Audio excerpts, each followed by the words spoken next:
Budget में होने वाला है अब तक का सबसे विशाल बदलाव। असेसमेंट ईयर का झंझट होगा खत्म, अब आएगा टैक्स ईयर। जानिए आपकी जेब पर क्या असर होगा। क्या आप भी इनकम टैक्स रिटर्न भरते समय कंफ्यूज हो जाते हैं? क्या आपको भी ये समझ नहीं आता कि असेसमेंट ईयर क्या है और फाइनेंशियल ईयर क्या है? अगर हाँ तो खुश हो जाइए। भारत सरकार और वित्त मंत्रालय अंग्रेजों के जमाने से चले आ रहे 64 साल पुराने कानून को बदलने जा रहे हैं। 1 फरवरी को पेश होने वाले बजट में इनकम टैक्स एक्ट 1961 की जगह नया इनकम टैक्स एक्ट 2025 लेने वाला है। यह खबर हर उस इंसान के लिए जरूरी है जो 1 रुपया भी कमाता है और टैक्स भरता है। अब तक आप जिस सिस्टम को जानते थे वो पूरी तरह बदलने वाला है। सरकार का मकसद है कि टैक्स भरना इतना आसान हो जाए कि एक आम आदमी भी इसे आसानी से समझ सके। हम आपको बताएंगे कि टैक्स ईयर क्या है और इससे आपकी जिंदगी कितनी आसान होने वाली है। दोस्तों, हमारे देश में इनकम टैक्स का कानून साल 1961 में बना था। समय के साथ इसमें हजारों बदलाव हुए, लेकिन इसकी मूल भाषा बहुत मुश्किल थी। इसे समझना आम आदमी के बस की बात नहीं थी। इसी समस्या को दूर करने के लिए मोदी सरकार अब नया कानून ला रही है। इस नए कानून में सबसे अहम बदलाव शब्दावली को लेकर है।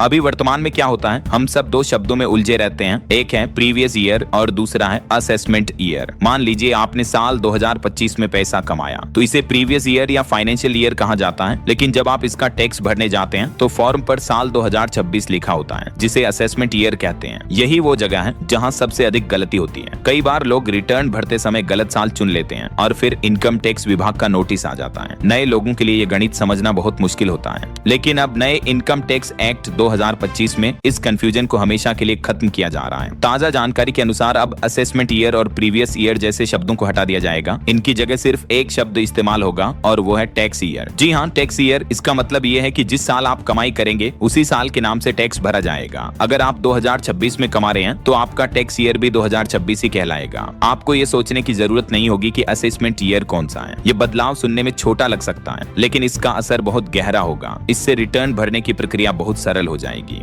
इसके अलावा सरकार का ध्यान इस बात पर भी है कि इनकम टैक्स की भाषा को आसान बनाया जाए। अभी जो कानून है उसमें इतने पेच हैं कि चार्टर्ड अकाउंटेंट के बिना काम नहीं चलता। नए कानून में धाराओं की संख्या कम की जाएगी। मुश्किल शब्दों को हटाकर सरल हिंदी और अंग्रेजी शब्दों का प्रयोग होगा। मकसद ये है कि करदाता खुद अपना टैक्स समझ सके। इससे कोर्ट कचहरी में चलने वाले टैक्स के विवाद भी कम होंगे। एक और महत्वपूर्ण बदलाव टीडीएस को लेकर हो सकता है। अभी अलग अलग तरह की पेमेंट पर टीडीएस की दरें अलग अलग हैं। कहीं 1%, कहीं 5%, तो कहीं 10 या 20%। व्यापारी अक्सर इसमें गलती कर देते हैं। नए कानून में टीडीएस के नियमों को भी आसान बनाया जाएगा। शायद टीडीएस की दरों को एक समान किया जाए ताकि गलती की गुंजाइश कम हो। अगर किसी से टैक्स भरने में देरी हो जाती है या कोई छोटी गलती होती है तो पेनल्टी के नियमों में भी नरमी बढ़ती जा सकती है। सरकार चाहती है कि टैक्स विभाग लोगों को डराने के बजाय उनकी मदद करे। अब सवाल ये है कि यह नया कानून कब से लागू होगा। सूत्रों के मुताबिक वित्त मंत्री 1 फरवरी 2026 को बजट भाषण में इसका ऐलान कर सकती हैं। अगर यह संसद से पास हो जाता है तो संभव है कि यह 1 अप्रैल 2026 से पूरे देश में लागू हो जाए। इसका मतलब है कि अगले साल से हम नए सिस्टम के तहत टैक्स भरेंगे।